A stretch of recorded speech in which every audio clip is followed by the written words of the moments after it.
Good evening and welcome to this June 9, 2025 Committee of the Whole meeting of the Village of Bluff of Trustees. Clerk, please call the roll. Trustee Oshimaz? Here. Trustee Fisher? Here. Trustee Hatch? Here. Trustee Ryder? Here. Okay. Thank you. And we also have... I'm not supposed to. Yeah. Thank you. We also have Trustee Freed, who has submitted a request to participate electronically and qualified to do so given she is absent today due to work-related matters. If there are no objections, we will count her present and will allow her to fully participate tonight in tonight's meeting. Any objection? No. Thank you very much. First on our agenda are non-agenda items and visitors for public comments. The Committee of the Whole allocates 15 minutes during this item for those individuals who would like the opportunity to address the Committee of the Whole on any matter not listed on the agenda. Each person addressing the Committee of the Whole is asked to limit their comments to a maximum of 3 minutes.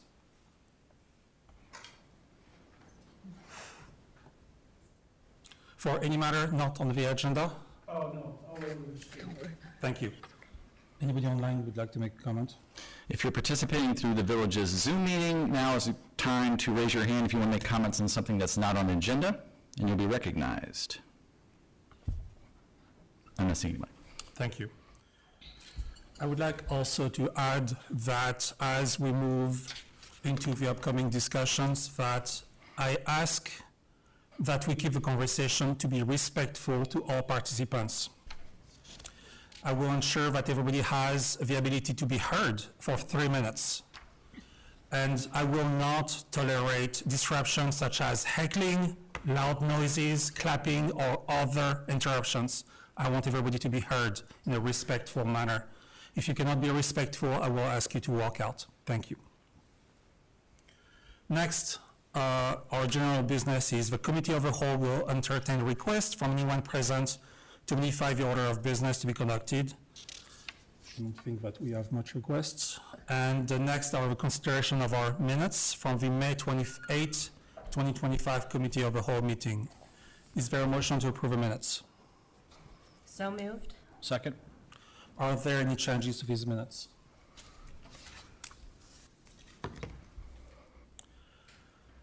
Thank you, Clerk. It's a voice vote. Voice vote. It is a voice vote. All in favor? Aye. Aye. Anyone opposed?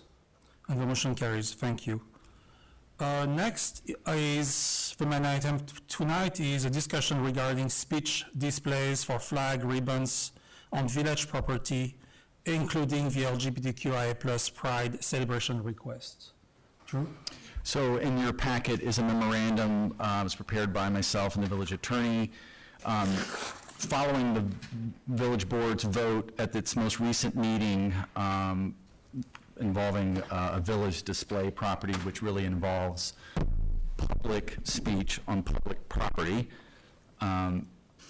there was a request received by my office dealing with a resident who was interested or inquiring about placing ribbons on the parkway trees regarding to celebrate Pride Month, and I had to pump the brakes on that and said that is very similar to, if not the exact same conversation the board just had a vote on, and I need to bring that in front of you all to weigh in on that, given all the similarities and policy issues circulating that. Historically, the village has had an administrative process for ribbons, whether it be Red Ribbon Week associated with alcohol and drug awareness around teens, to pause for Patrick for mental health issues. That's happened over time. I, as a village administrator, have issued permits for that using probably archaic sections of our municipal code. Probably not expressly written for that purpose, but it was functional enough. But given, again, the conversation that the board had and the vote that they took, I felt it was necessary, and confirmed that with the village attorney, to bring that forward to you all. I don't think all is lost. There is some communities that have adopted policies around ribbon programs that are address freedom of speech, and I'll just call it free speech issues, and Village Attorney Peter Freeman's going to talk about those in a minute generally, but also be able to answer questions regarding the same. But there's a number of towns that have policies for ribbon programs that are really administrative, if not perfunctory functions of the village manager's office, where anybody can apply. They're placed on parkway trees, exclusively parkway trees only, and none of the content is examined. It's just you're given a yes, and it can be up for 14 days and no more.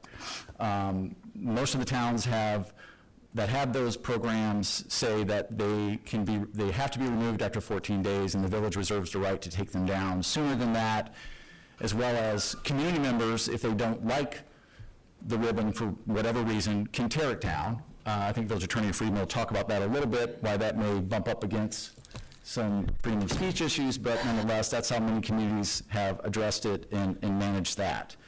I also included in my memorandum, while there was not a vote on the display policy, an affirmative vote on the display policy that was presented, I thought there were a lot of issues that there was some consensus around, and if you wanted to revisit that for the purposes of at least continuing or having a policy to address past practices with regards to government flags only on flagpoles that are owned by the village, as well as addressing some other traditions of the village, holiday decorations, et cetera, that you could have a conversation and perhaps direct staff accordingly. So that's all I had. I'm happy to answer any questions. Thank you. You were asking Peter? Peter also to... Yeah. use I'd the ask the speech. village attorney, Peter Freeman, just for the group, because anticipating a number of people here who haven't been here at some of the prior meetings to kind of understand some of the issues surrounding free speech from a local government. Perspective. Yes, perspective. Thank you for that. Great word. So if we're going to talk about the First Amendment, it's good to start with the text of the actual amendment. So the First Amendment with regard to speech, because remember, the First Amendment talks about freedom of religion, talks about other things as well, but the freedom of speech clause in the First Amendment says Congress shall make no law prohibiting or abridging the freedom of speech. So what does that mean? First of all, it says Congress, so the original text of the First Amendment was only restricting the federal government's ability to restrict speech. Bunch of case law, bunch of statutes now say that the guarantees of the First Amendment are applied and imposed upon both the state and all of the local governments in all the states. So Lake Bluff is subject to the restrictions of the First Amendment, just as the federal government is, and just as every community around any government entity. So there's two fundamental things that the First Amendment protects. First of all, it protects, which in this we're not really talking about tonight, but protects punishing people for the expression of their speech. Many decades ago, and in various parts of our history, some people have been punished by the government for expressing certain speech. The other part of the First Amendment is the government is a restriction on the government's ability to restrain somebody's freedom of expression, freedom of speech. For the government, that means that we can't pass laws that say you are not allowed to criticize the village president, right? We can't pass a law like that. Everybody in town, as you probably know, has the ability to speak their mind about their government officials and about various policies, whatever they want, good or bad. We can't judge that speech. It's protected by the First Amendment. With the First Amendment, but no rights under the Constitution, or particularly the Bill of Rights and the First Amendment, are absolute, right? So there are restrictions that are allowed on speech. Most notably, nobody's allowed to stand up here and threaten the village president or any of us. Those are fighting words, and if they mean that there's going to be violence, that's not protected speech. No one can stand here and yell fire. That's not protected speech because it may cause harm to people. Unless there is a fire. Unless there is a fire. But short of that, our protections under the First Amendment are about as broad as any country in the world. And we've seen it locally. Of course, perhaps the most prominent example was when the Nazi Party of Illinois marched on Skokie, a home to many Holocaust survivors. There was a lawsuit to prevent them from being able to march, and the court found that they had a First Amendment right to march in Skokie with all of their paraphernalia. So that was just the most obvious example of how strong the First Amendment is. Now, the next thing to know, as I said, is the First Amendment is not absolute. So we are allowed to, the government is allowed to impose what's called reasonable time, place, and manner restrictions on speech. And that usually applies where the most obvious example is signs. I'm not talking about flags yet or anything like that, signs. Generally, people can have signs on their private property that say whatever they want to say. They can express themselves on their own private property. But the village is allowed to say you can't have a billboard on your property. We can restrain the size. We can say in a residential neighborhood you can't have big flashing lights to express your views. So there are some rules that pass constitutional muster for restricting speech.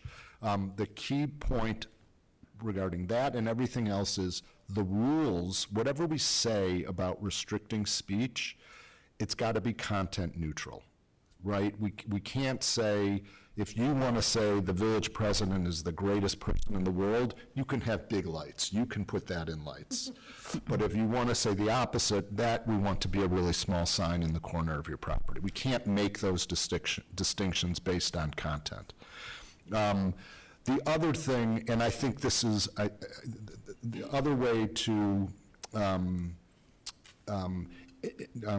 characterize and maybe makes it easier to understand is, because I do want to get to another concept which is layering over the flag policy, and that's the concept of government speech.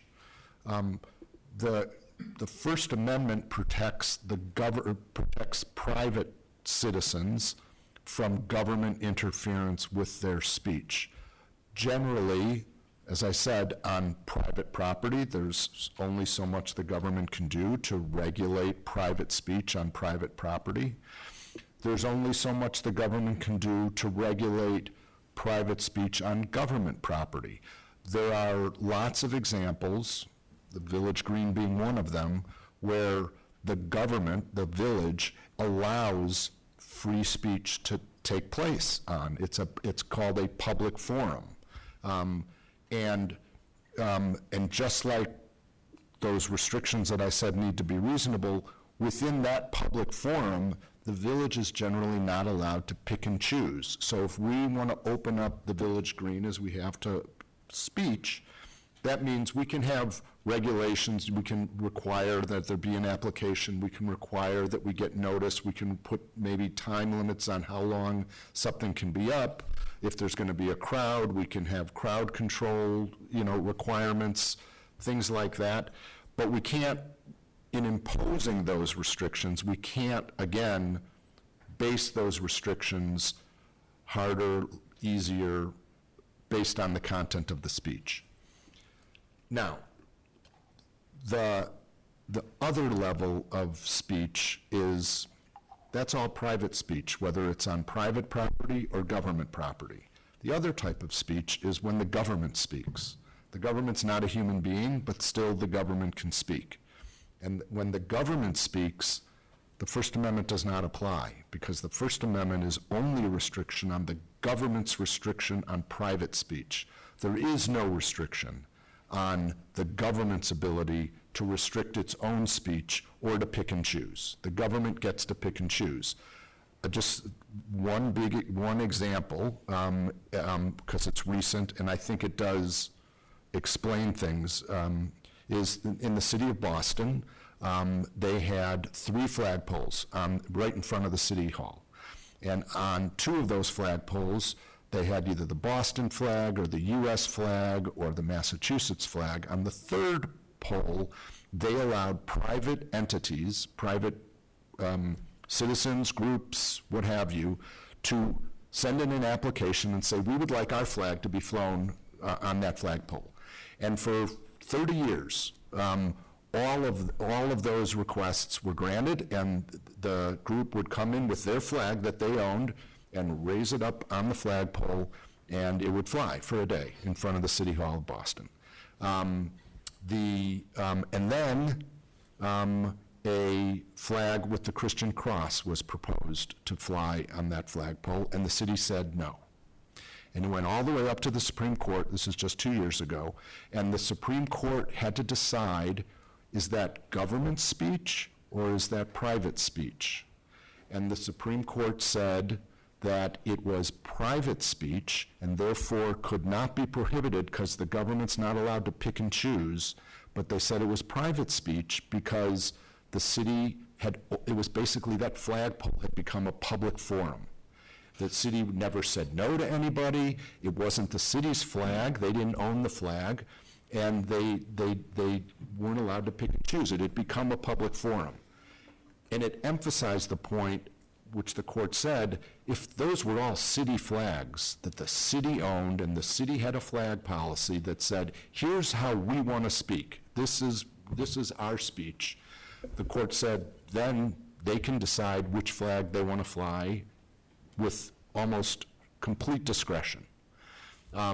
So that case is kind of there's been a lot of discussion after that case about government speech, private speech, and these flag policies. And so what the village is going through right now is happening in a lot of different places. It is a debate, but what we've emphasized is so long as we're talking about the flags on village property, on village flagpoles that the village will own, that's government speech, and this board has all the authority and discretion to decide, bless you, to decide which flags it wants to fly, or displays, and we can talk a little bit more about that as well. So the idea of displays, and the village had on its agenda, village display policy, and I think that was maybe not as clear as it could have been in describing what the board was talking about.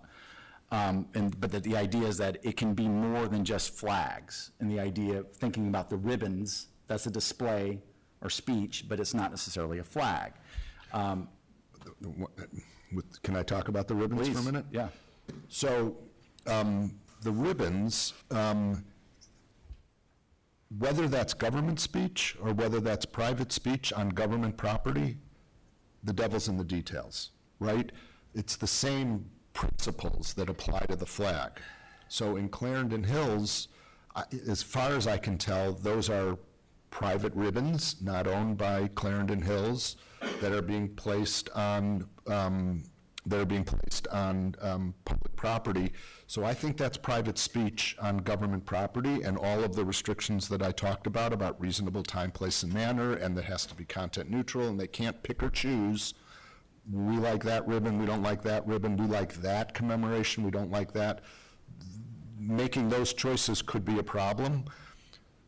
That program could be managed in a way so it was government speech if if a policy was developed and said, we're going to own the ribbons, we're going to do everything, people can apply, and but it's going to be the government's initiative, the government's program, then it can be government speech. So I just wanted to make that point about the ribbons, because the same rules apply to the ribbons as to apply to the flags.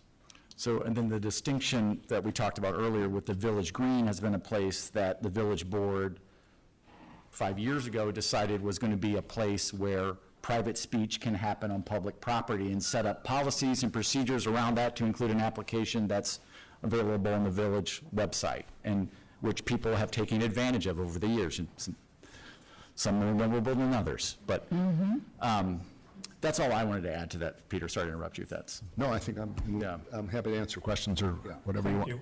So, and I would like to say also that this effort is in response to a collective of government bodies that started what is called the community health, that was started by the schools district 115 and 65, where it was a program to support the students going to school, okay? There were a few things that happened that were very sad, and we all realized that, no, we need to do something about it. And part of the support that we're going to provide involves the ability to have our own free speech, to maybe put a flag out there and to actually be open about being loving, supportive, and welcoming to Lake Bluff. One thing I'd like to add for the board is we are a welcoming community because our strategic plan says so. Specifically page 5 of 17, our guiding principle states that we take personal responsibility for the quality of our community. We demonstrate kindness, neighborliness, and concern for others. And we are, actually it says we be inclusive, welcoming, and open-minded. So in other words, it's all about being welcoming. It's about being accepting and loving toward ourselves as a community. And I think this is how everybody defines Lake Bluff. So what we have going on right now is we had 2 conversations 3 weeks ago on the committee of the whole, and last Wednesday, maybe 10 days ago, about voting on that policy, and we were specifically talking about 7 proclamations for different groups, including the LGBTQIA+, including a flag, and the only one including a flag. We voted no to that. Now, a trustee, Fisher, came back with, okay, fine, but can I put ribbons in trees? And it became pretty clear that we probably had not considered all aspects, or that we wanted to do more. I had a lot of conversations in the community, and I think this is worthy of another discussion. What do you guys think? Yep. Yes, I agree. This is the public discussion that we needed to have before making a decision like this. Regis, do you want to steer us in this discussion, or what are you looking for? So we had a request from Taryn to, okay, we need to do something about it. You said you want to put ribbons in, Well, I guess I would back up and say, I had intended to wait and hear from the community, because look at how many people are here to use their voices, and I've done a lot of talking already, and you all know what I'm gonna say, so I was gonna wait, but I will also add that when we had our vote, I don't think it was a secret, aside from Rafi, who made an effort to, be very transparent and talk to me about his questions and concerns. I was not anticipating a no. We've been working on this for a long time. We've workshopped it twice. We've looked at all the aspects. Peter has provided us with the important lessons about protected speech and government speech. And I was really proud of the work we were doing. I was rereading the minutes from 2023, as well as I rewatched the video from the last 2 meetings. And I'll also mention Shayna and I both sat here and wanted to work as a cooperative team to amend, but you all decided that we shouldn't amend, and now we're here. I disagree. This group of people here have always been using their voices. We've always known what the community thinks, and we chose not to do anything once again. And so again, I think it isn't about what was the easy vote or the hard vote. It's about what is the right vote. The right vote is sometimes super simple, a clean, direct message from us to our community that we are inclusive and progressive and supportive and loving. This flag does not represent, and I'm going to not quote some of the language that was sent in a correspondence. Nothing about this flag is hateful or restrictive or controversial. Have you guys driven down Sheridan Road south from this community all the way to the city? You will pass hundreds of pride flags. I don't even notice them anymore. And I'm willing to bet people who aren't here don't notice them anymore and aren't offended by them. Because what this flag now represents is, we are here, get used to it. We are not strange or other, and we are all able to live and unite, no matter what our differences are, and work together. It's necessary right now more than ever that we remember that. We are living in a very strange time, and we are more divided than ever. And I, again, will say, sometimes maybe the easy answer is the right answer, and that's why it's easy. Let's raise a flag, show the community that we support and love everyone, and also, let's let the community come to us, fill out this type of paperwork, and also do private speech on municipal property. So I'll yield back and shut up now. Like I said I would at the beginning, so you all can hear, so we can all hear what you all have to say. Thank you, Taryn. Please, no clapping, please be respectful of the speech. Rafi or Kat or Steve, do you want to say a word? Regis, can you clarify what you're asking from us? I think we're stating what happened last week. I think we're stating, okay, what is where do we stand? I think what has become is our intent 10 days ago was we need a public forum, okay? We worked on that. We worked on trying to listen to the community. We have the COW that is following Taryn's request for a ribbon that was not addressed last week, so we have a revisit here. And we are basically asking, okay, community, what do you think? Okay, this is not us as the government saying what we want to do. This is us listening to the community and addressing that request in whatever form we decide. And I'll just add, I think we do need to make a decision. I think, Steve, what you're getting at is, so now what? We do have to do something, otherwise we have opened the door to a lot of ramifications that none of us wanted and none of us really anticipated. Thank you, Terry. Thank you. So my concern, Regis, and to the board, is that whatever is discussed tonight is still just a cow. We still, we don't have a vote on the table. But if necessary, maybe I should make a motion to have a special meeting so that we can make some definitive movement. Otherwise, the month will pass and we'll have a missed opportunity. Thank But, you. Yeah. So the goal is, if we are going to do so, define a policy that will be acceptable in terms of flags or ribbons, or in what way do we intend to do that? Okay, listening to the community and listening to maybe a variation of what we had last week, or maybe nothing. That is the intent. So do you want us all to state our positions again, or to talk about what potentially would be a recommendation going forward? Well, you don't have to. What my goal is to listen to the community that is present in front of us. Okay, you don't have to address. I think this is more of a listening event tonight. Regis, I'm happy to address the group, but last week or 2 weeks ago, we specifically asked them for their feedback.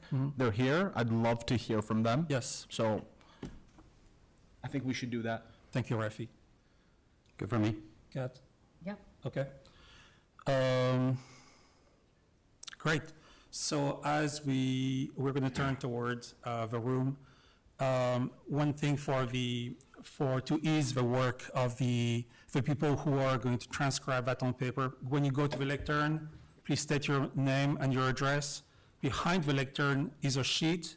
Write your name and your address so that we can actually track who did what and when. I will try to limit you to 3 minutes. We have a lot of people. We are supposed to end at 7. That will not happen.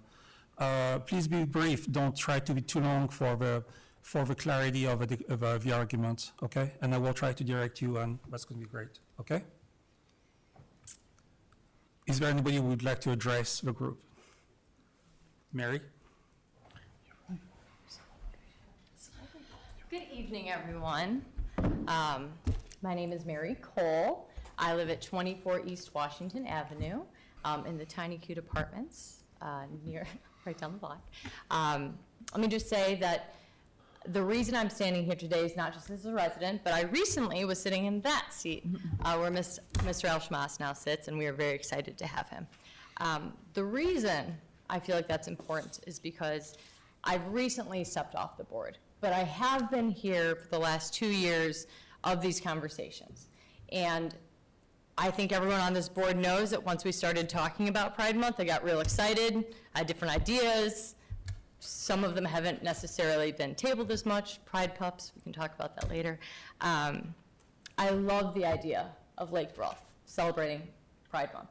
Here is what concerns me a little bit, and I want to stand up for my former trustees and my community. These are people who, without question, even if you disagree with them, every single one of them is loving, has respect, adores this community, and has expressed personally and at the board that they want to support our LGBT community, without question. I don't think there's any question of if any one of us as individuals saw a pride flag, not on this board, we'd see it and be happy, right? The problem is that this board has a responsibility that goes a little bit beyond that. And what I want to discuss in response to some degree to Trustee Fisher's comments are that I've spent time with this board, and I spent a lot of time reviewing last week's minutes, or from 2 Wednesdays ago, I believe, Wednesday ago. This is what I took away from it, and I just want clarity for this board. My understanding is, and for what it's worth, I also am a litigator, so I go over things over and over and over again, like some of these people on this board. The issue is not whether any of the people on this board support the pride flag, right? In fact, I believe Susan already said she's ordered her pride flag for her house. Like, there's no question about the intentions of this board. Yeah, exactly. They're ahead of the game. The vote was not against the intention of the flag. The problem is this board has been forced to think ahead in terms of this. Is it the role of this board to have to then, after we make this decision, have to be taxed in perpetuity with the choice of approving flags on a case-by-case basis? Now, some of us are like, okay, fine, well, we support this. Why are we even thinking about things that aren't a problem? Well, other communities around us have done that, like Highland Park. For instance, they had a pride flag. I believe they had a flag also in support of Israel or Judaism or something to that effect. But then you have to worry. Thank what you, if Mary. people? Can you? Wrap up. Okay. Bottom line is, thank you for the time. I'm not used to having time.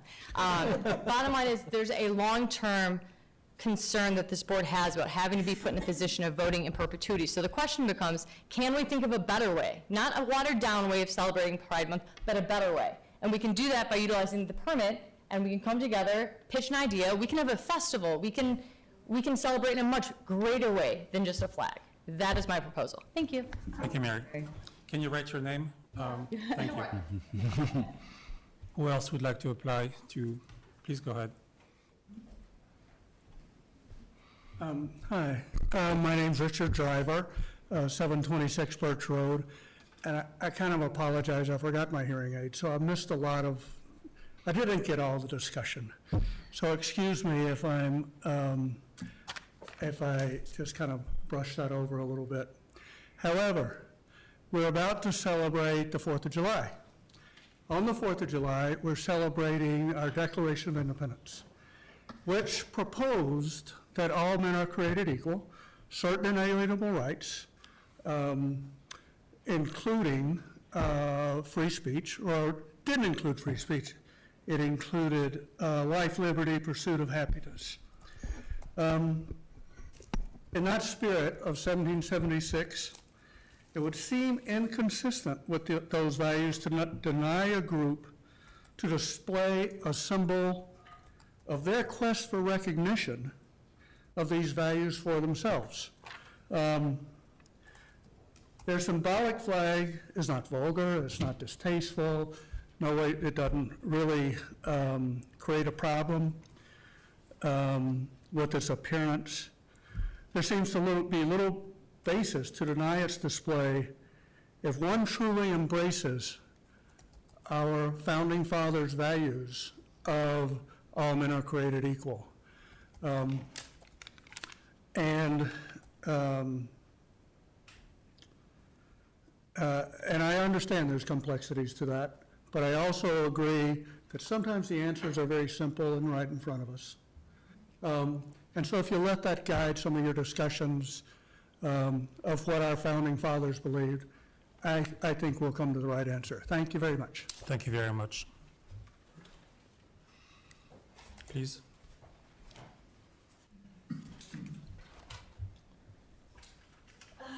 I'm Chris Greenfield, and I live at 55 Greenwich Court, Lakes Bluff. I've been a resident here for about 11 years.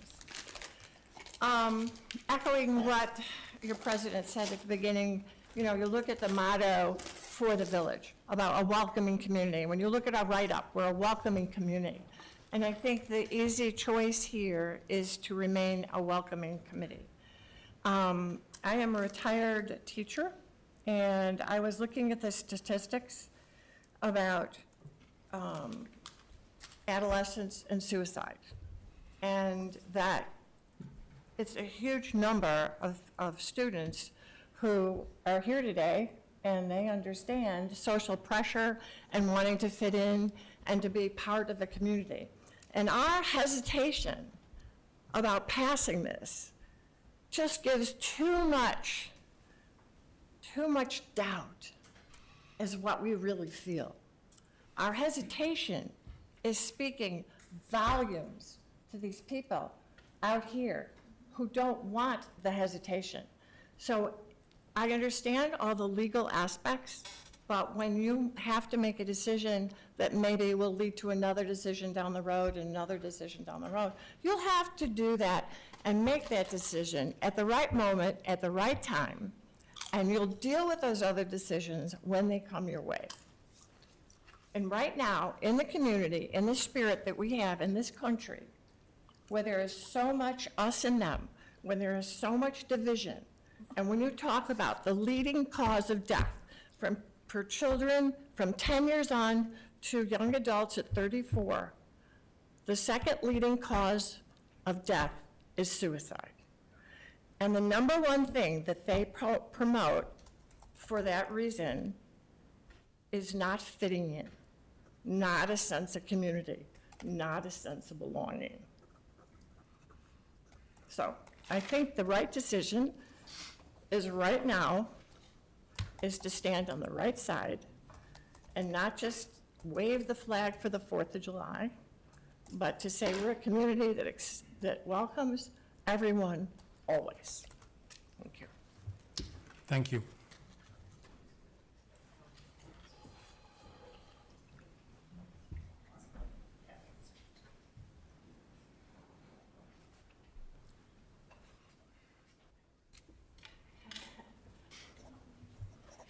My name is Lynn Mooseman, and I live at 247 East Blodgett. I want to thank you for letting me speak today, and I've, of course, changed everything I was going to talk about after hearing from Mr. Friedman, and I appreciate that. The one thing you talked about is reasonable restrictions based on content. I think we all have an extremely important task here because the flag is not words. The flag is a symbol. It is only a symbol. That means with any symbol, the content is based on the person who's looking at it, and it is fraught with transference of your own personal ideas. So I taxed the board to do a fearless inventory of your own personal feelings about what this flag might mean. Now, in essence, it is a flag, in my opinion, and I believe a lot of people would agree that the flag simply means kindness. It means inclusiveness. It means safety. It means dignity and love. It does not mean we want to budding homosexuals. This is not a slippery slope to some toxic environment. It is not. It is a symbol of inclusiveness, and that's it. It doesn't mean we don't want to start restricting homosexuals or adding them into our community or anything. I have one quick personal story that's completely relevant. I lived in Libertyville for 23 years, and after raising 4 millennials and launching them, my wife and I have decided to go on a search for a place to make a forever home. We loved Lake Bluff. I loved everything it offered. But of course, when I did go out and look at Lake Bluff, I promise you that the response that I got from many people in feedback was that Lake Bluff was unkind to diversity. I wrote these down. I heard that it was socially exclusive, wary of outsiders, and in some ways hostile to diversity. And my wife and I had to take that into account where we were going to spend our money and build our home, because safety was important. And we listened to those people because it came more than once. So we told our real estate person to cut Lake Bluff out of our lineup of potential houses. Our real estate person came back a week later and said, listen, I found a great fixer-upper ranch. You might really love it. It's great. Please give Lake Bluff a chance. Come back and walk around. So we came back alone, hesitantly, but we came back alone. We were walking down, I forgot the name of the street, where Lee lives. Yeah, Mountain. And I had on an old worn-out T-shirt from my son. That was a Michigan T-shirt. And we were walking along together, and all of a sudden I heard this very, very warm, kind voice said, "Go Blue." And it was our beloved late Lee Sakanoff, and he had a Go Blue sweatshirt on. And I'm telling you, that is a little bit with humor, but it was with love. When I heard a person reach out to me and say words, make a connection with words that says, "Hi, welcome to this community. You look like you have a question. You look confused. Can I help you?" And he started talking to us. And it was a wonderful conversation, and I'll hurry because he translated it to another story when he was moving here, when his daughter was young. And he got stuck on the beach road. He went down there and the gate was locked. And he came back up, and some nice Lake Bluffer said, "This looks like a dilemma. Let me go home and get a key."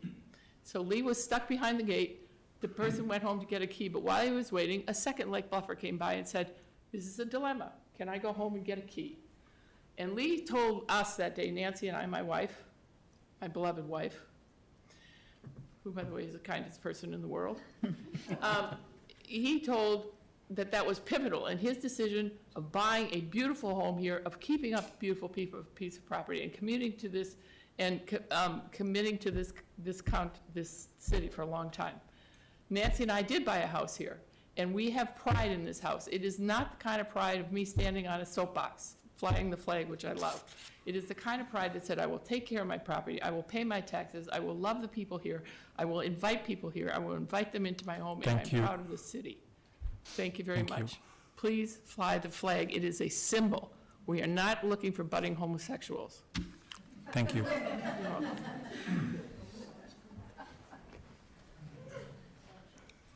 Can you please write your name? Thank you. Yes, thank you.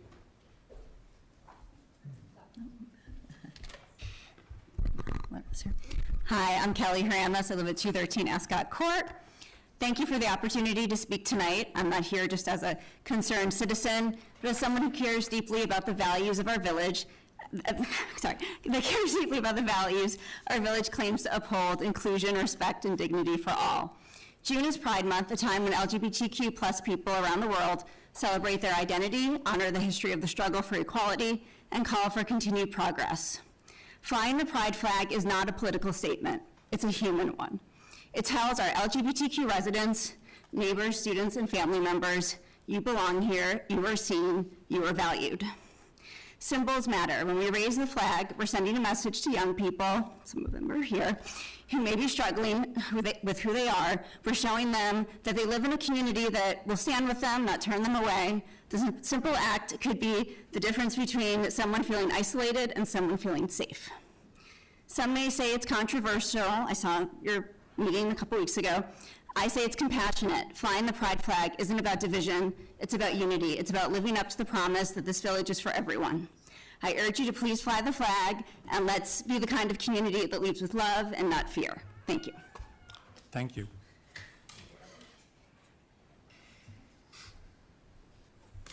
Hi, I'm Chris Christine. Claywitter. I live at 130 East Sheridan Place. I've been a resident of Lake Bluff about almost 40 years. And about the time, it must have been about 2011, when marriage equality was up for a vote, I had a sign in my front yard that I had made, and I got a lot of feedback. One young woman came up to my home, walked up the sidewalk. I saw her coming, but I assumed she was going to drop something off or ring the doorbell, but she never did. And she left a note for me that I found later that day, where she indicated that she had seen my sign and it spoke to her. And she was, excuse me, she was very moved. She said it was a symbol of welcoming to her, and she was happy to see that in our village. She made an assumption that we were wonderful people, which I wasn't trying to convey, but it meant so much to her, and I still, to this day, do not know who that is. About that time, I went down for Lobby Day in Springfield, and I wasn't quite sure what I was going to say. I was dressed in my blazer and my business clothes, and I'd never done that before. And I was scared. And I was standing in a group of people, and one man kept looking at me. He was an older gentleman. And finally he said, "Do you know what you're going to say?" And the time that I stood there, I did know what I wanted to say. And when we were allowed to go into the chamber and meet with our representative, they asked who wants to speak, and he pushed me forward. And I said that I wanted everybody to have the right to have equal rights in our country, to be valued for who they were. That I wanted my children, one who was gay and one who was straight, to be looked at in the world the same way. The flag is not stark. It is a symbol of equality, dignity, love, and it should be hung with pride in our community. I have had signs ripped down saying, "Support trans kids," and I have had people come from across the way in the green space where the East School used to be, where they're playing t-ball, and parents say, "This is a wonderful message." Younger people are out there and they are counting on us, and if you have to go back and review another request for another flag or another symbol in the community, do that. It's not going to be hard. It means so much to people. Thank you, And Christine. I urge you to fly the flag, please. Thank you. Can you please write your name? Christine, can you write your name? Thank you.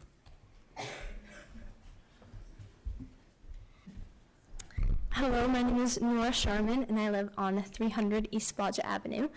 I have been a proud resident of Lake Bluff for almost my entire life. I've always loved our town, but I've also always been aware of how our community often fails to welcome certain minority or underrepresented groups, such as the LGBTQ community. Well, I think that all of us here understand that many people in Lake Bluff come from different backgrounds and share different beliefs. It is difficult for us to understand that a board full of elected officials would, after careful consideration, make the active choice not to represent a marginalized group that is widely recognized during the month of June. This is not a hard ask. We are not asking for the village to do a large amount of work. We are only asking that our town stay up to speed with our neighboring communities and what they have already been doing for many years. Above anything else, this is quite frankly embarrassing for the village of Lake Bluff, that they would misrepresent the voices of our town and what we actually call for. There's a room full of Lake Bluffers here today asking for a flag to be raised. So raise the flag. If there are objections to the flag once it is raised, then they can attend a meeting and voice those concerns just as we are doing today. But I do not see them here today with a valid argument as to why we can't celebrate something that everyone else does without hesitation. I understand that there are steps and rules to follow with flying certain flags and expressing things on public property, but no matter what the regulations are, please try to understand the impact that it has.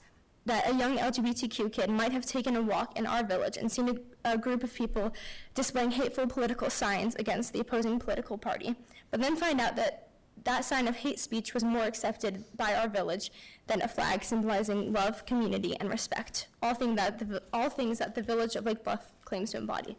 Please make the right decision today. Thank you, Nora.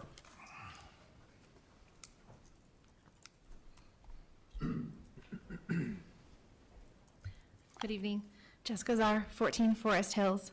I'm so proud to be in this room with everyone today. My daughter's mad at me. Okay, fine, I won't say that. Instead, I will say I'm here to just invite some reflection on who we are, who we say we are, and who we choose to show up for. I'm here because I did listen to your thoughtful reflections in the previous meeting, and I heard your concerns that you weren't comfortable assessing community values without input for the community, and so we are here to provide that input. Our village has published guiding principles, and you talk to them, demonstrating kindness and concern for others, being inclusive and open-minded, and embracing a forward-looking orientation. And this month, we have an opportunity to bring those, to make those commitments visible. And it's deeply frustrating to see our town fall short on these principles, to see this body deny an opportunity to let people that are getting coffee at Hansa, joining a block party, eating at Bluffington's, just know that they are safe and welcome here. We've got Lake Bluff kiddos who right now are looking to you for a sign that they belong. That's it. Your no vote says something to someone who's quietly struggling. It just does. It says something when leaders in our own village won't affirm their dignity with a simple flag. And it is a false choice to say that if we support one, we must support all. Municipalities routinely recognize multiple important causes throughout the year. Honoring one does not diminish the others. It reflects a community's capacity for empathy and inclusion, which I'm hearing so loudly today. Supporting Pride does not take anything away from people with cancer or other marginalized groups. It affirms that LGBTQ plus residents who also experience those challenges and pay taxes here are part of the community and deserve recognition. These groups are not in competition. In fact, they overlap. Flying a flag on your personal property is a deeply kind gesture. But I would challenge you to think of your roles here today in these seats as different. You weren't elected to make private gestures. You were elected to lead publicly, to uphold the village's values, and to serve all our constituents, especially those who've been historically pushed to the margins. So I understand decisions like this can be difficult, particularly in this moment, but integrity doesn't mean always doing what's easy. You have been given discretion and control. We've heard it here from legal counsel. You've got published values, and you've got feedback from your community. You don't have to fly every flag, just the ones that align with our values. So let's be the kind of town that not only says it's inclusive on websites and strategic planning documents, but really shows it. My son would also just like to share. Is it appropriate for me to just read briefly his, is that okay? Just out of nerves? Sure. Okay, thank you so much. He is a Lake Bluff Middle School kiddo. He says, I've always been taught that adults lead by example, and I was surprised to hear the village leaders struggling to decide whether to raise a flag that stands for kindness and inclusion. Isn't that what adults are for, to help and inspire kids to just be the best they can be? To kids like me, it sends a confusing message. It sends a confusing message, and I hope you'll consider your message, because we're looking up to you. Excluding our town from the celebration of unity that is Pride Month, hurts our reputation as a community. To quote Eleanor Roosevelt, the future belongs to those who believe in the beauty of their dreams, and if we can't believe in a world where all feel included, then we can't be in a town that progresses with the rest of society. Thank you. Thank you. Thank you, Jennifer. Jessica. Jessica, I'm sorry.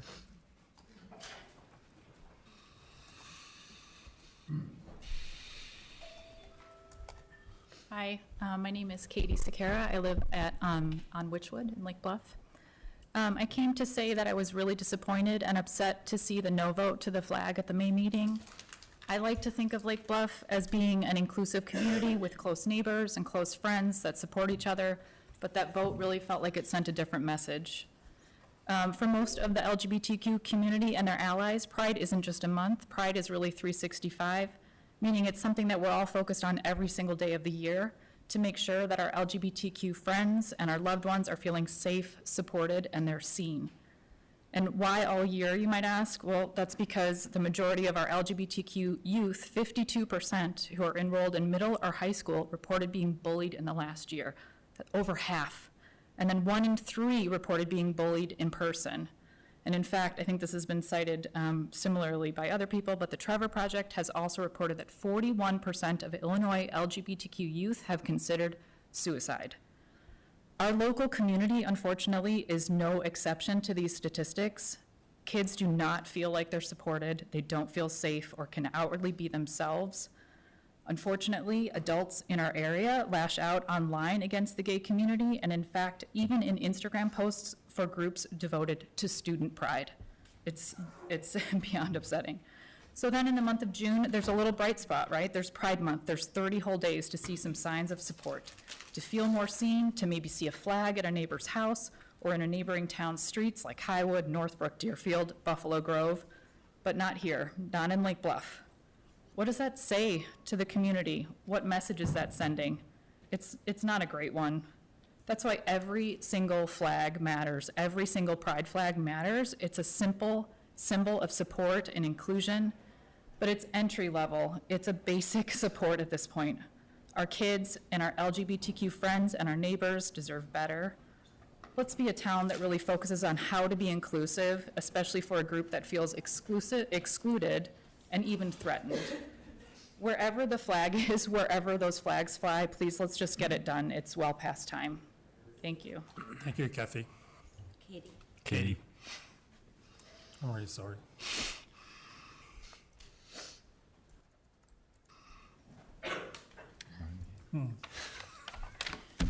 First, Leanne Charlot, 243 Switchwood.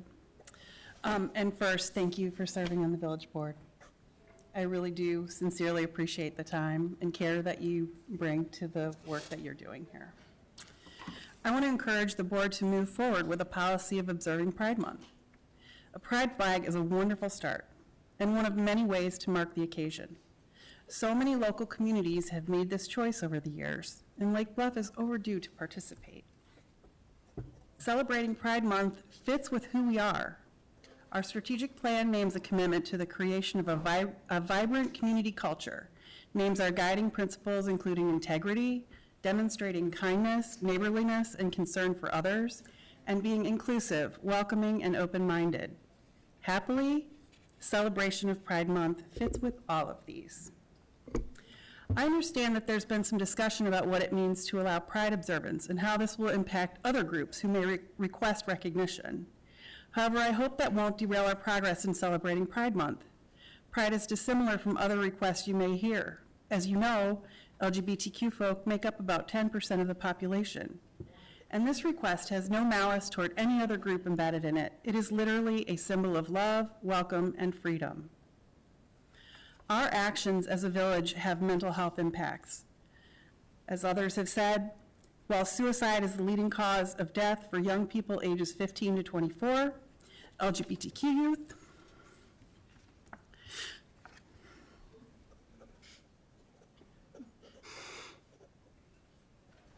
are 3 times more likely than their peers to present with suicidal ideation or behavior. And a major contributor to this is a feeling of not belonging. As a social worker, as a parent, and as a caring adult in our community, this is something I worry about every day.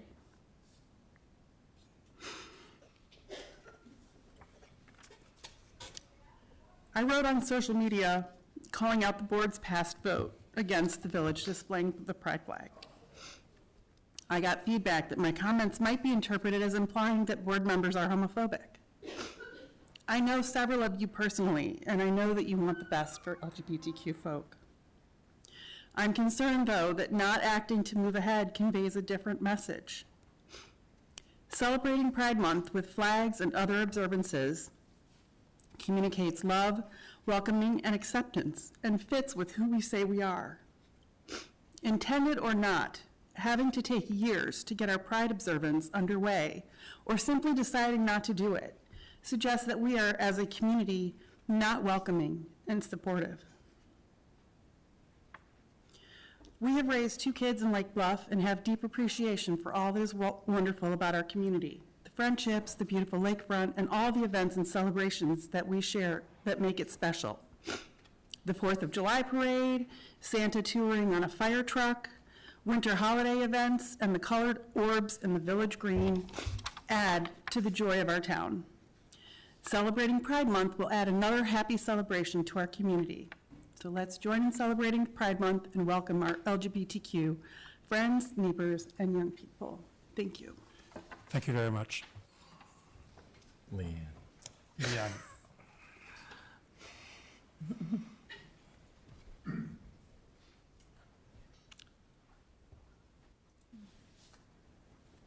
Tanya Sharman, 300 East Blodgett. Thank you for all the people who have spoke before, and I'm going to sort of skim through my notes because many things have already been said, and I repeat everything that's been said.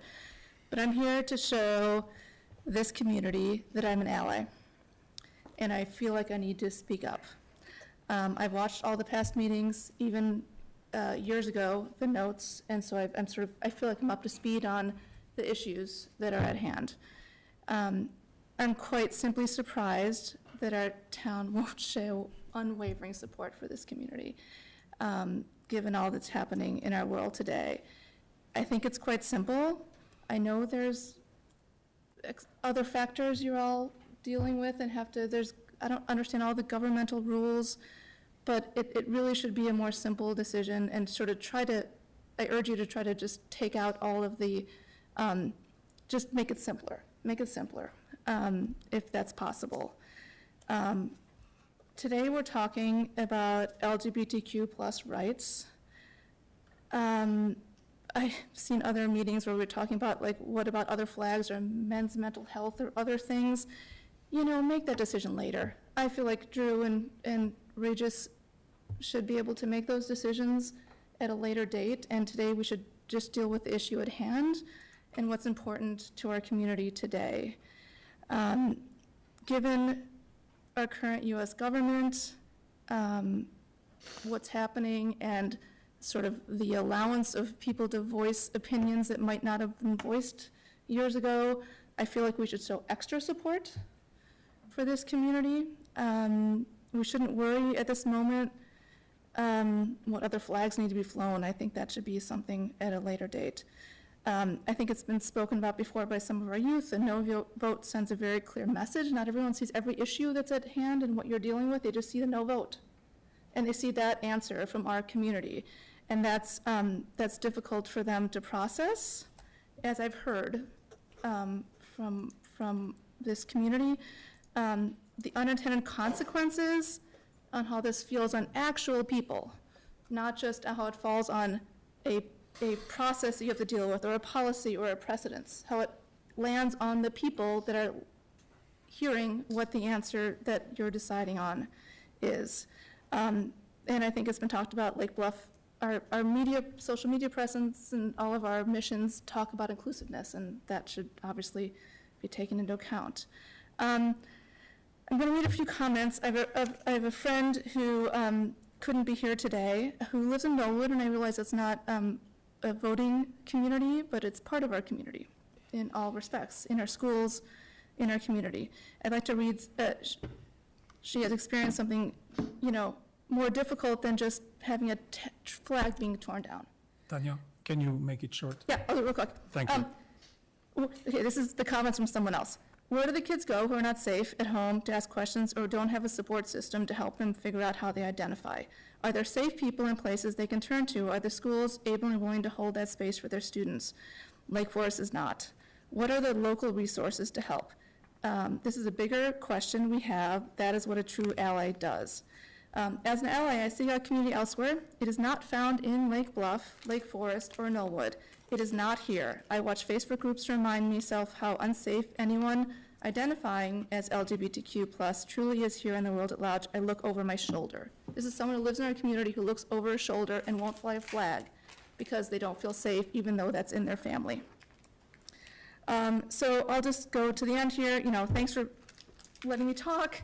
In the words of my friend, I urge all of you to keep going. You will be educating yourselves and others, making change, saving lives. Don't stop now. Please fly the flag. Thank you, Tanya.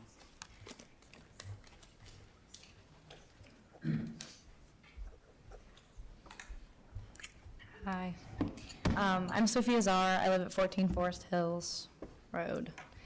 Okay, obviously I'm a Lake Bluff resident. I have got 2 younger siblings in the district. You heard from James earlier. I'm a graduate of Lake Forest High School. I'm about to be a sophomore at the University of Pittsburgh. Perhaps most importantly to my being here, I am also gay. So, yeah, before moving to Lake Bluff, I lived in the city and then in Deerfield. So growing up, pride flags were sort of commonplace and not simply just in June. Safe to say that I noticed a shift when I started at Lake Forest High School. My first year at LFHS, I joined the Human Rights Club and participated in local homecoming tradition, which is painting the storefronts of different windows to celebrate different clubs and athletic teams. The Human Rights Club painted this huge window with doves and Keith Haring motifs and a pride flag, and usually the school pairs students up with a storefront window. But after our first year, my co-lead and I, who's right over there, had countless businesses offer their windows for the following year's homecoming. I had such a pride in me, that these offers came mainly from storefronts in Lake Bluff. We were able to display our message of unity and acceptance and a pride flag on multiple storefronts throughout Lake Bluff, and also the Starbucks in Lake Forest, because they couldn't take it down. In my experience thus far, Lake Bluff is a progressive, kind, warm, and a place that is truly my community.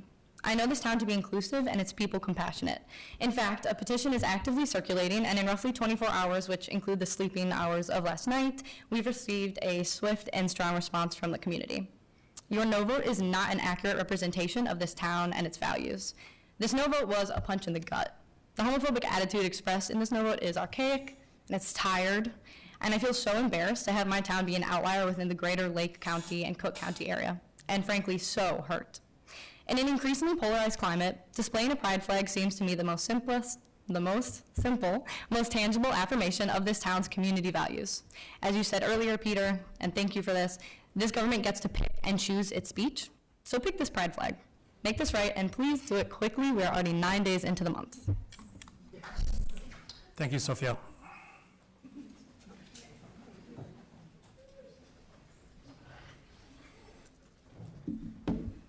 Hi, my name is Michelle and Isaac, and I actually live in Lake Forest, but this community welcomed me very much, and this is where I learned to play pickleball, so thank you. I feel very welcome for that. I spent a lot of time Michelle, can you stop for a second? What do you guys think?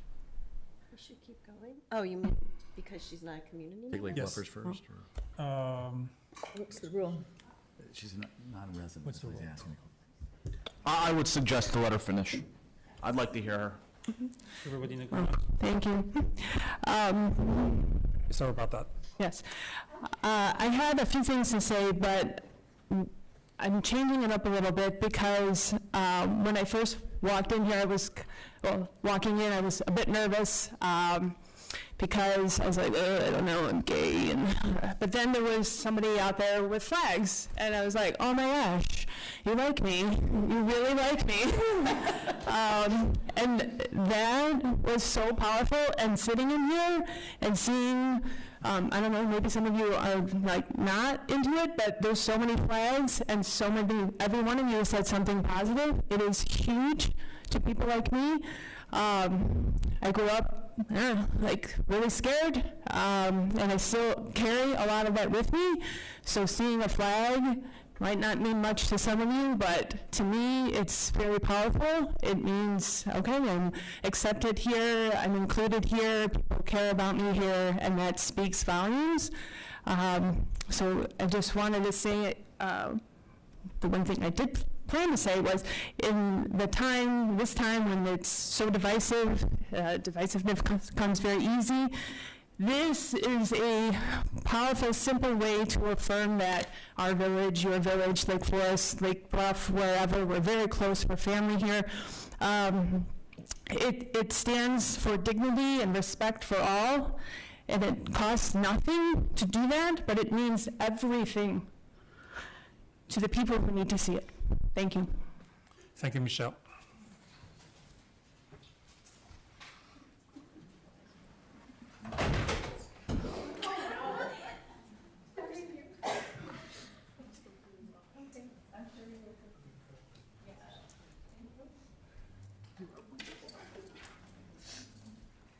Hi, Jennifer. I'm Jennifer Beeler, 322 Malman Avenue in Lake Bluff. My mother wanted to come here and talk tonight.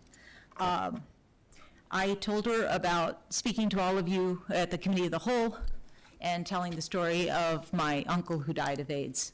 And she loved her brother-in-law, and she was really mad at my father and his family for their phobia at that time. We went on vacation together, came back and saw the vote that came through from the village. And that was why she wanted to be here to speak. My mother told me that there is a gay couple that lives at Lake Forest Place. And with all the tact of a non-filter of an 88-year-old, yes, the nice gay couple that lives down the hallway, I want to know if they play bridge. And I said, Mom, you don't know if they're out, you don't know if they're comfortable with that. She said, I don't care, I just want to know if they play bridge. But we talked about the fact that Lake Forest Place will never fly a pride flag in her lifetime. Lake Forest probably would not fly a pride flag in her lifetime. But she's been an auxiliary member of the Lake Bluff community for the 25 years that I've been here. She went to the tot pool with my kids. She's had the lobster boil on the beach. She's been in the parade. When she doesn't like the food at Lake Forest Place at 4:45 in the afternoon, you'll see her at Innovasi with a glass of wine and mussels and her little Kindle set up in front of her. She knows this community, and that's why she wanted to speak out and say, you should fly the flag. My mother had a stroke on Thursday and she died on Saturday. Oh. That's why she's not here. I'm here 2 days after her death because I wanted to speak out for her and how important it was for her to say, have a heart, grow a spine, do this for children, do this for adults, do this for the guys down the hall who want to play bridge. It's got to be done. I want to say thank you. Thank you, Jennifer.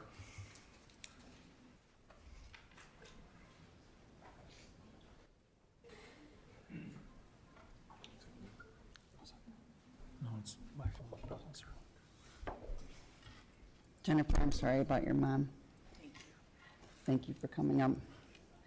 Good evening, I'm Gail Gamrath, and I'm happy to be talking about a different topic at this microphone. Hopefully you all know how very grateful for the work that you do, the seats that you are sitting in, your thoughtfulness and dedication to the responsibilities of being on a village board trustee. My family has directly benefited from your ability to listen and then act on what is right for the members of our community, and I will always be grateful. I listened to the board meeting from May 28th and appreciated the once and again the thoughtfulness and different ways of problem solving and your ability to discuss and respectfully dissent with each other. You were also bright. I would never want to go head to head on an SAT test with any of you. And due to your ability to work through things together, I believe that you are one of the strongest boards and most respected boards this town has seen in a while. I have two additional thoughts to add to everything that's been said tonight, and they're both from an educator's perspective. I am lucky to work in a school district a few towns to the south in a high school that believes in teaching sound civil discourse and critical thinking skills with our students. There are many students in this room, and I ask that you watch the meeting from 28th because you see what respectful discourse means in a town that wants to hear from each other. And I believe at the end of that meeting, it was left open for more discussion, although the vote brought us one result, but I heard very openly that this board wants to continue to listen and learn from our community, which is what we're doing tonight. So I appreciate this responsibility. We believe at that high school in a culture of belonging. Students can better learn and reach their full potential through appreciation of differences. We realize there are many different marginalized groups to represent, and you mentioned many of them the other night. But that does not stop our high school from having just 10 different monthly observances to recognize people of diverse backgrounds. Each month of the school year, we weave visible displays lunch and learns, and other educational opportunities for our adults throughout our entire curriculum, not just our homerooms. We know this is the best interest of all students, which is hopefully always our North Star. Secondly, in working as a dean for many years and having hundreds of families in my office in the area of student services, I have found that our LGBTQ population is set a little apart from all those other groups in the other monthly observances. We recognize in those months at my high school. It is something President Charlot briefly mentioned the other night, that sometimes, and it's really a little too often, when these young adults most need help and to feel like they belong, they are not finding that support at their own kitchen tables. And this is why it's important to send signals that they are embraced in other areas of their community, like their schools, their outside activities, workplaces, and towns. I am very excited that you are once again listening and engaging in conversation, looking for ways to support our youth. They are always watching us. I understand the complications of the flagpoles, so I am hopeful that there's somehow, some way we can find it. Personally, I'm a fan of what Saugatuck Douglas, Michigan does with the crosswalks that are painted, because you can't tear those down or do anything. And so thank you again for just being an awesome part of our awesome village. Thank you very much. Thank you, Gail.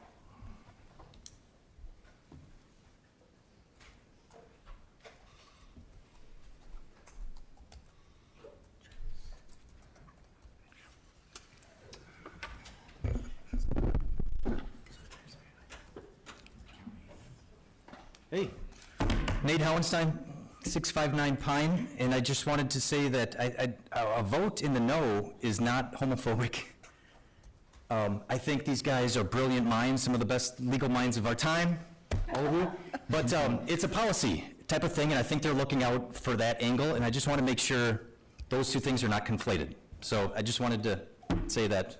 But I support this initiative, and I think it's a wonderful thing. Love you all. But I just want to make sure that this isn't being conflated as a no vote it's against it. It's not. It's just looking out for public policy, which is what we elected them to do, so that it's robust, universal, and doesn't create more divisiveness down the road, you know, unintended consequences that could ensue later. So that's all. Thank you. Thank you, Nate. Yeah. Before we go forward, how many people would like to speak next? Anybody raise your hands? We have one person in the back. So we have two people. So we'll continue, and we can take a break afterwards before we continue. Thank you. Hi, Heidi Schaefer, 466 Malman. I didn't know this was a speech type of thing, so I'm a little nervous. But I just want to say Michelle is my friend. She spoke eloquently earlier, and a few years ago we moved across country, and we decided to buy in Lake Bluff. And it was during COVID. I was a military spouse for years, and I decided to go play pickleball. I'm not going to get into the fact that we can't play pickleball in Lake Bluff anymore. That's a separate issue, but Separate issue. It is a separate issue. It's a sad separate issue, but it's a separate issue.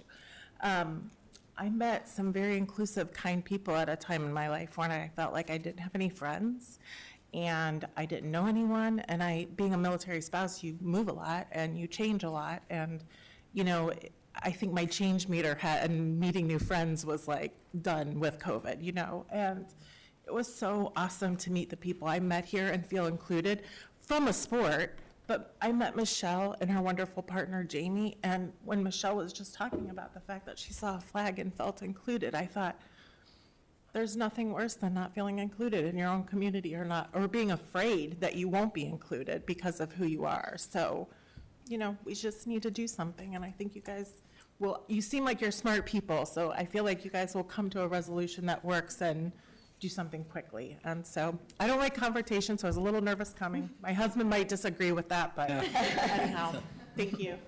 Thank you, Heidi.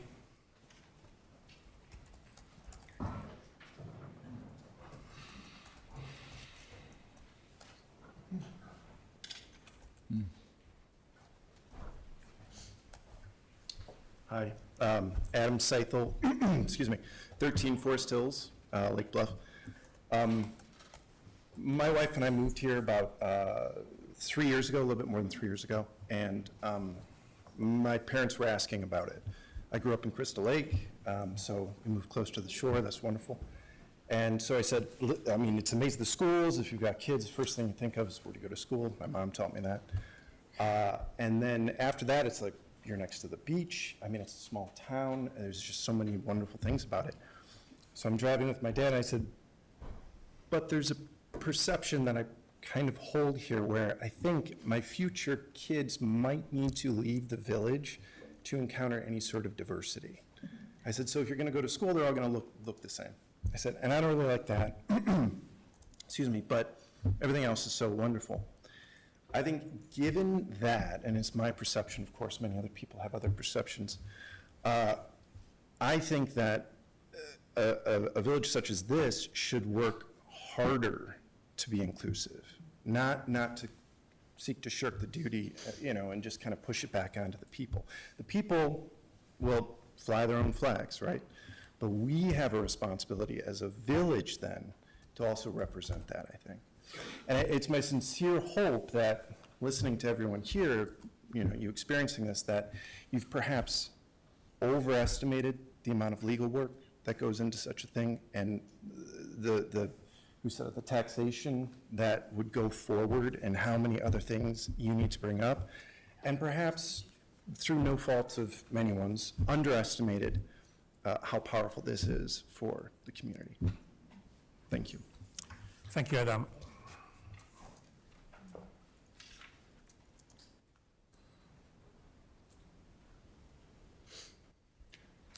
Is this it? Anybody else wants to make a comment?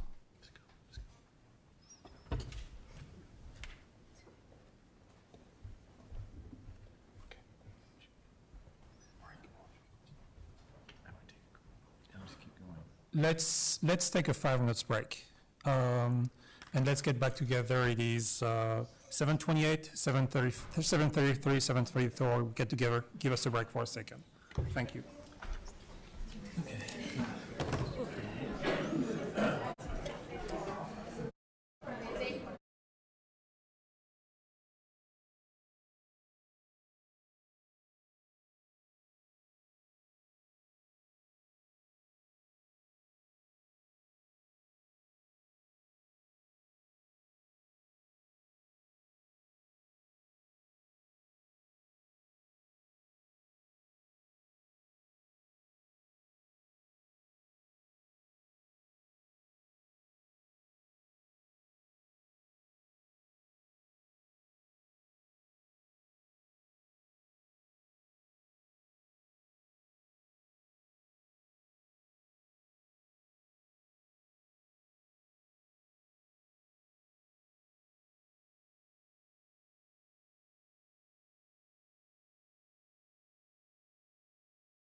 Katie.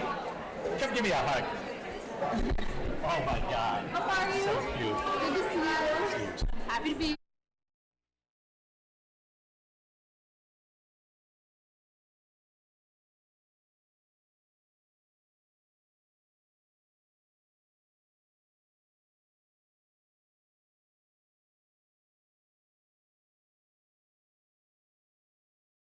I have one request for one more 3 minutes, and I can abide that, to that, but we will proceed afterward to a quick discussion on the board to see what our next steps are. And I do want to thank the trustees for what is happening right now. I know this is extremely stressful, and this is a lot to be on the hot seat for, so thank you very much, guys.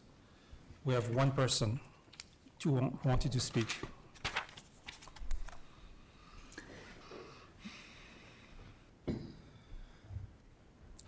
My name is Meredith Rajan, 334 Park, and I would like to inquire about how to encourage and support swift action on our flag discussion, recommending a special meeting or how we can move forward on this before it's the end of the month. Thank you.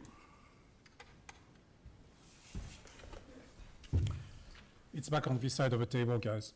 So what we discussed 2 weeks, 10 days ago was we need a listening session. We need it to be all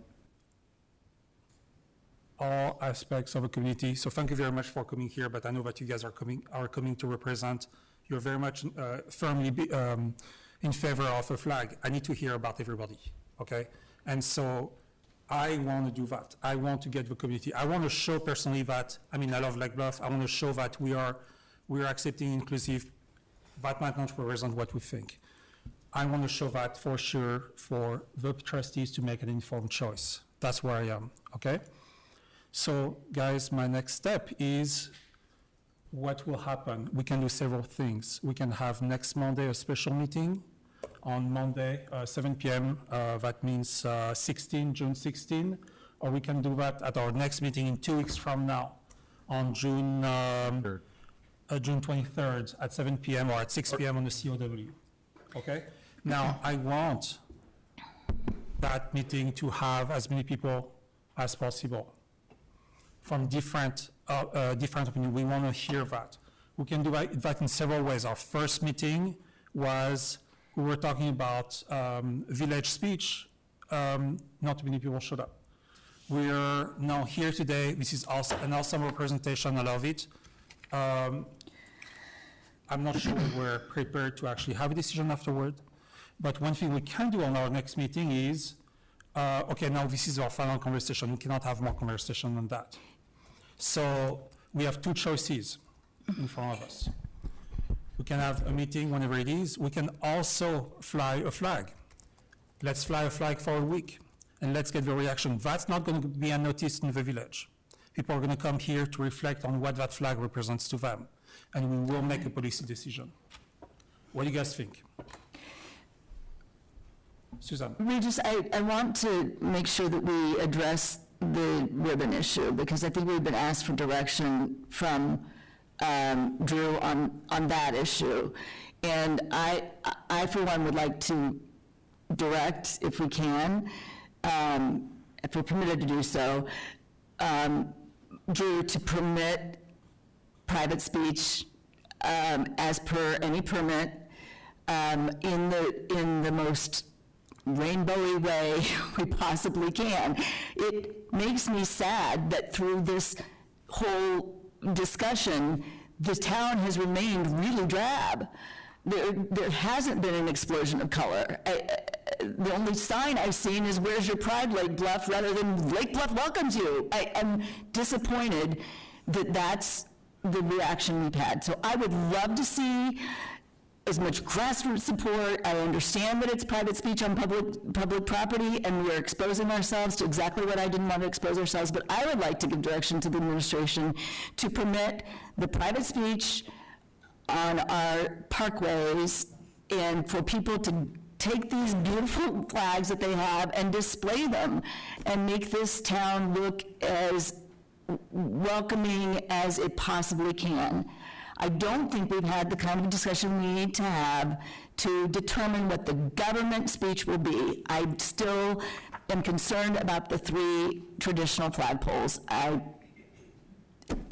But I think what we haven't seen is we haven't seen that grassroots, Lake Bluff kind of way of responding to this. And so I would like to direct the administration to permit a permit for ribbons on the parkways.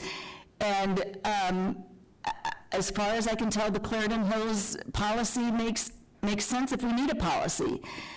But I think we can do things immediately. I think this group is out in force and will make this town look incredibly welcoming if we can avoid the villainizing of the decision-making that's been done so far. So what I would like to propose is that we have a permit policy, that it ought to be used, and though we are exposing ourselves to future private speech that we may not like, that we permit that to be done here, and we encourage people to act tonight, to express the love that we felt in this room now. That's what I think makes sense, and I think we owe it to the town to continue to discuss this, not in May, not in April, not in June, but in July and August and September, until we get a policy that we can all agree to, or at least 4 of 7 of us can agree to. So what I would like to propose is that we permit private speech on public property immediately, and that we do so in a proper time, place, and manner. I think 2 weeks of ribbons makes sense to me, and that can be done tonight. That's where I am with regard to the flag. The ribbon issue that you raised to begin with. Can we do that at Cal? Can we make clear to this community that we want them to celebrate loudly and beautifully and on public property, that no one is stopping them from using their voices? We are simply declining to speak on behalf of the government, because once we do that, we are speaking on behalf of the government. And it is not something we have found a proper location for yet. We have not come to agreement that the flagpoles is the place we want to have that speech. So I would like to encourage everybody who clearly feels passionate about this, myself included, to decorate this town and make it beautiful.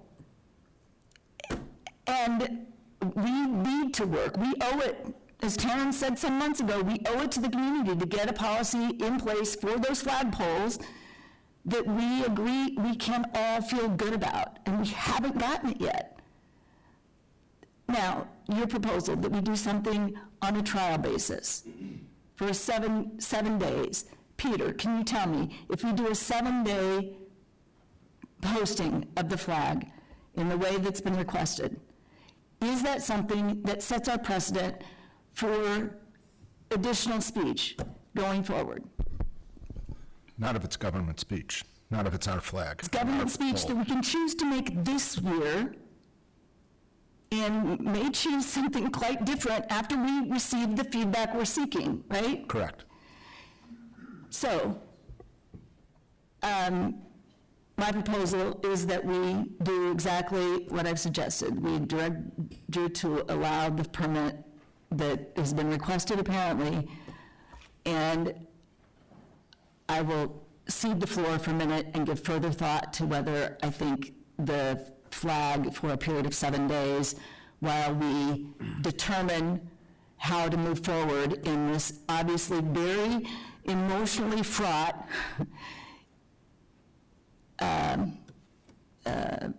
policy decision we have in front of us. Thank you, Susan. I agree with Susan regarding the flag or the ribbons, and I think that I would encourage our village to encourage that kind of behavior. I said that in the last meeting, that I think the Pause for Patrick initiative is amazing, and it makes me feel so warm inside when I see it, and I think that's welcoming. And I think that that is a display that this community, obviously, they have the energy for. So I would love to see a permit for a pride celebration for anything. This energy should be put to good use, absolutely. And it is on, and I don't think it is too much for us to ask the community if they feel this way, then to celebrate in that fashion. I don't know if everyone understands that the only thing that the village actually sponsors is the farmer's market. We don't even sponsor the 4th of July parade because the village often gets in the way of celebrations. That village politics can actually prevent people from displaying what they want to display. So we have chosen to stay out of that. We don't sponsor the wiffle ball. We don't sponsor those things for purposes. But we do allow for speech in that manner. And I think that that is proper for our community. From the people who I've spoken with who are not here, because they are afraid that their voices will be made to sound like a bigot or to be discriminatory in some fashion, as we have been told tonight, that our no vote signified, because that is not the truth. I'm not discriminatory in any way. But the people who I spoke with felt bullied by the signs that were around town, by emails that they were receiving. And those people have a voice as well, and I'm here to represent that voice. So I absolutely do not agree with having a flag policy right now as it has been presented to us. Do I want to talk about it, like Susan said, 9 months ahead of time instead of 4 weeks beforehand? Absolutely. Do I think that that should be redlined by this board and we're given a chance to actually come up with a thoughtful policy? Yes, I think I support that. But right now, I think ribbons are what Lake Bluff wants. Thank you, Kat.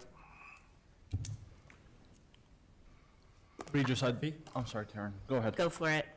After you. I think the two of you have just massively conflated the messaging we heard. The messaging we heard was, why are you making us, who already are the community, feeling subjugated and not welcomed, also celebrate ourselves and tell ourselves we are welcome? It's a simple question. Can we raise a flag? And I'm sorry, we've got 3 flagpoles. You don't like the military one? You don't like the public safety building? Let's raise it on this building. 7 days? Let's do the rest of this month. Let's do the right thing. Kat, I don't care about the voices who feel bullied by a message of inclusion. Shame on them, and shame on you for wanting to support their voice.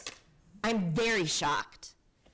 Taryn, I'm shocked by the absolute disregard for other people's opinions. Where are they today, Kat? Guys, can you represent your opinion only? Okay, let's not have that. We just heard from the community. We heard exactly I know what you two are feeling right now because you were called homophobic for voting no. You are allowed to feel what you feel, but I said to you both, are you sure you want to put a no vote out today? You knew what I meant by that. I know you both extremely well, and I know you to not be bigots, but we have taken a seat of public representation. How could you think that a no vote wouldn't send the message that the public is telling you it sent? And guess what? They are here using their voice. How much more testing of the waters do we need? It's an insult. Put the flag up.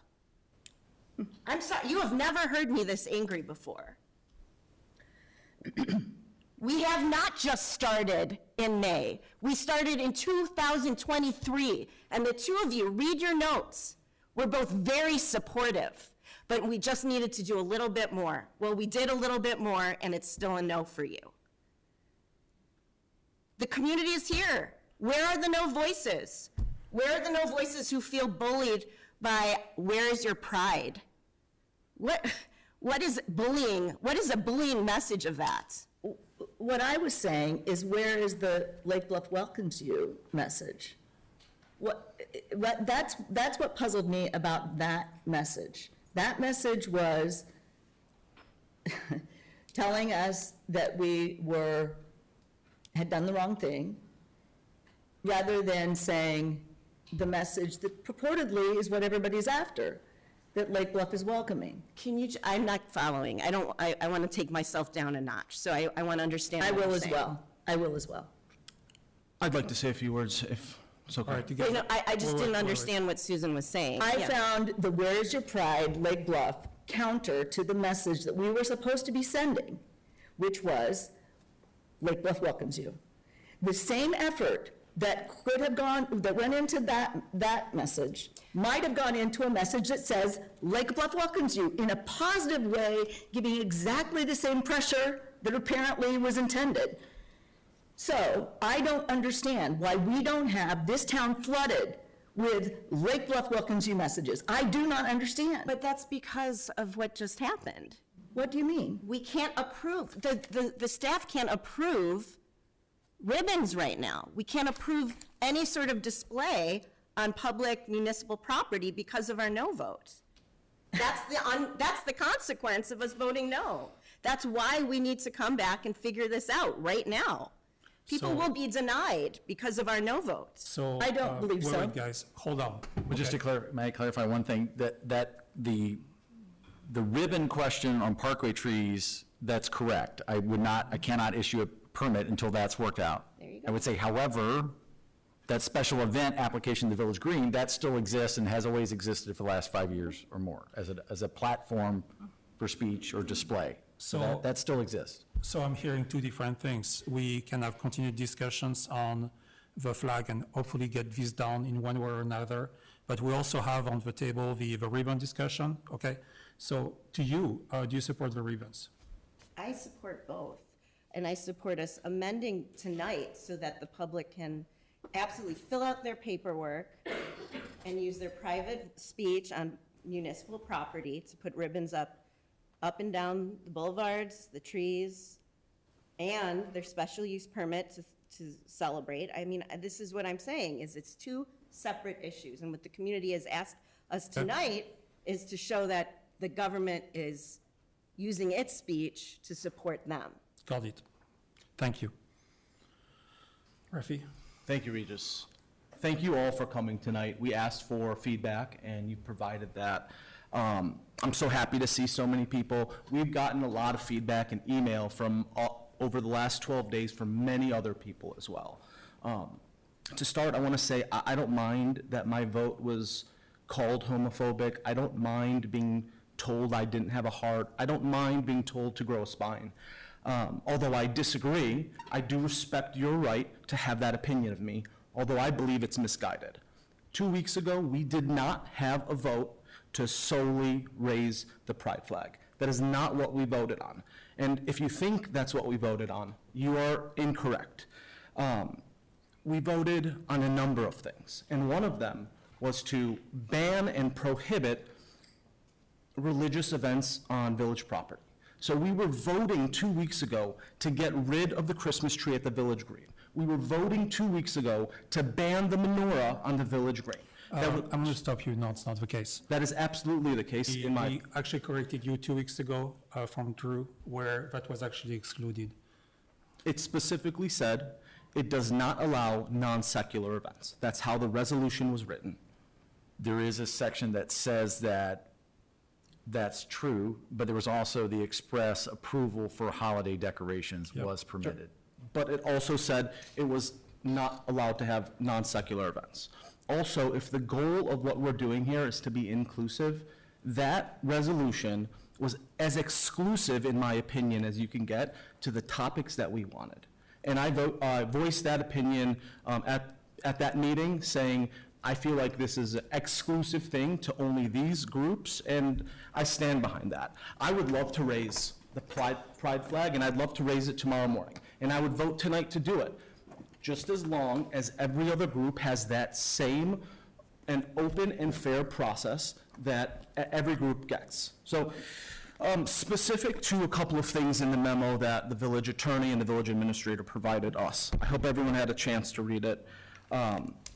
First, in the third paragraph of the memo, they highlighted, due to the timing of the request, our staff did not have ample time for research. Giving our staff the resources to do their job is our job.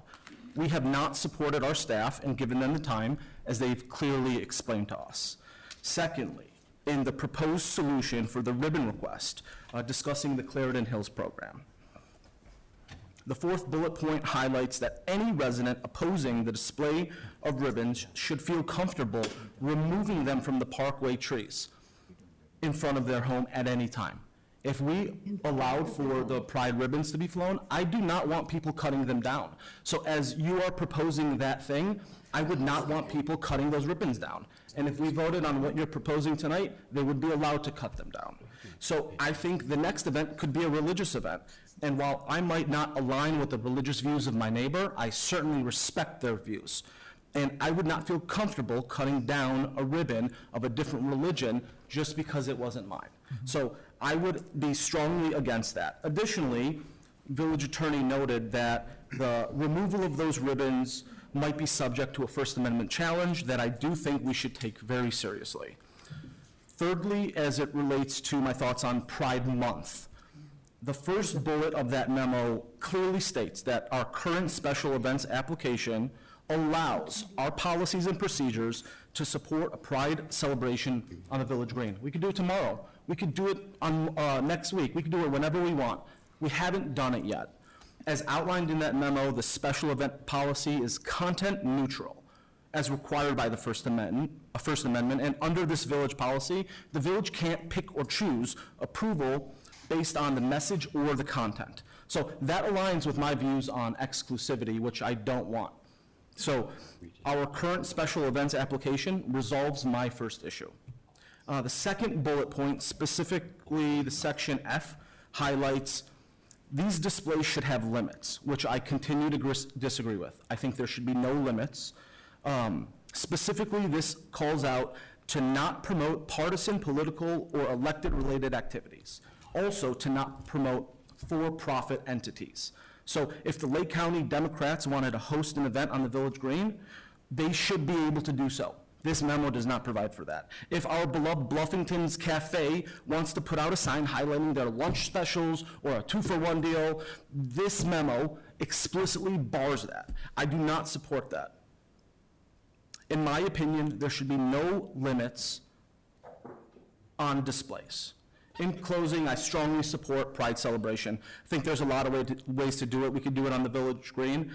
And with the existence of our current policies today, which are open to everyone, without the village's approval of content or message, we can accomplish that.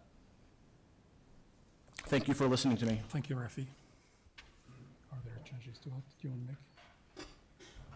The green especially.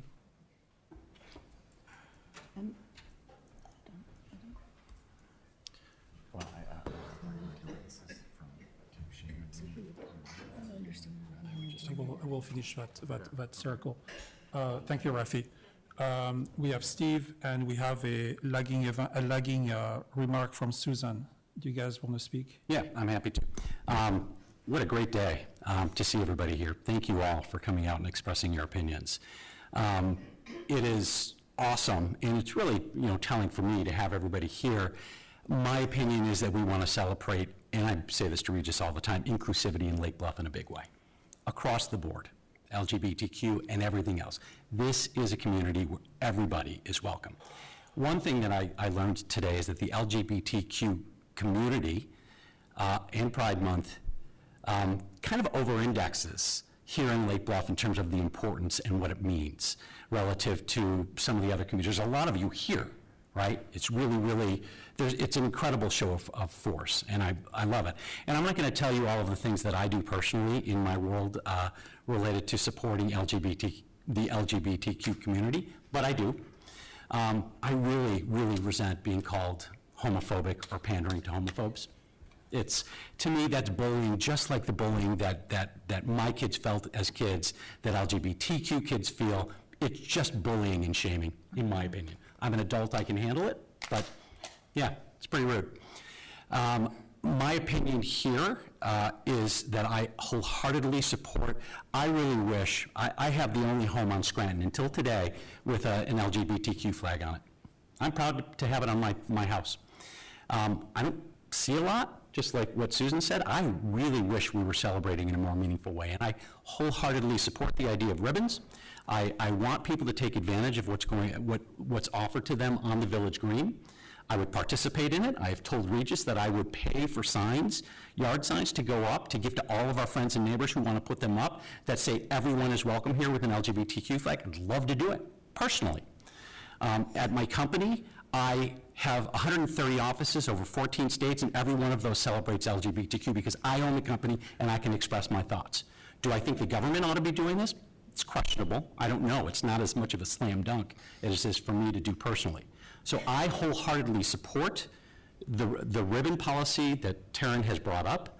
I think we ought to ratify it tonight and allow on our parkways for ribbons to be included, any kind of ribbon, for any cause, no close end. This is not just LGBTQ. Anybody can do it for any reason as long as it's not hate speech and it goes through Drew. I am totally open to that, and we should do it, and we should see ribbons ASAP. As for the flag, I don't support it, and I don't support it because we met last week and we voted and we said on those 3 flags, we are not going to do this. And we want, because we care about this community, to ultimately see flags up, to find a way to meaningfully celebrate LGBTQ, but we don't have that policy today.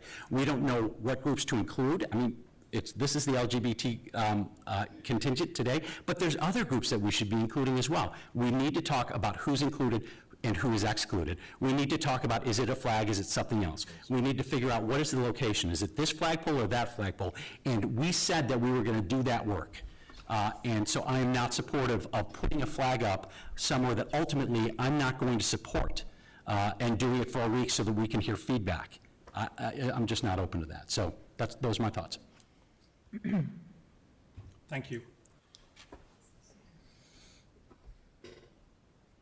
All right, thank you, Steve. And I will say, Regis, though, I would like for this group, there are variables here. There are 4 different variables. Where's the flag? Is it a flag or is it other things? What's the community input? And the 4th one, which flagpoles? I don't know. But I think that this group, it's inclusion. Who's included and who's excluded? And I think this group can work on that, and I think you should lead that. Yep, okay. Give me a second.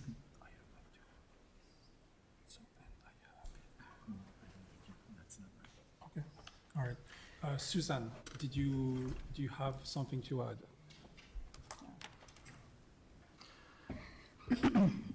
I could, if you want to think about it. Continuing to think. So Shayna, who was participating, Trustee Freed, earlier in the meeting, had to leave. She's in a very different time zone. It's very, very early in the morning, and she had to go to sleep. She's got a meeting tomorrow for work. But she wanted to pass this on, so I'm going to read that, if that's all right, her comment. She said, I am reiterating my support for a village policy that permits government display of the pride flag. I also support a permit process that continues to allow for pride and other causes to be displayed by our citizens. I also support the village board scheduling a special session for an urgent vote on policy proposals related to these activities. I hope our board can support a celebration of LGBTQ pride this year, including government speech in support of our LGBTQ community members. Thank you. So I told her I would read that. I did. And I wanted just to, it certainly seems clear from the conversation today, because of, I think, the conflicts that were presented with the vote at the last meeting, based off what I'm hearing, the ribbon program, there is adequate language in the municipal code to issue a permit for that.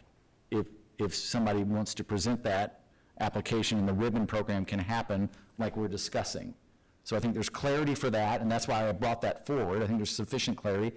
I think Yeah, I agree. I just wanted to be clear that somebody is not allowed to go cut down each and every ribbon that goes up. What we're saying is a homeowner adjacent to the property can decide what it is on their property. So I have a couple thoughts about that.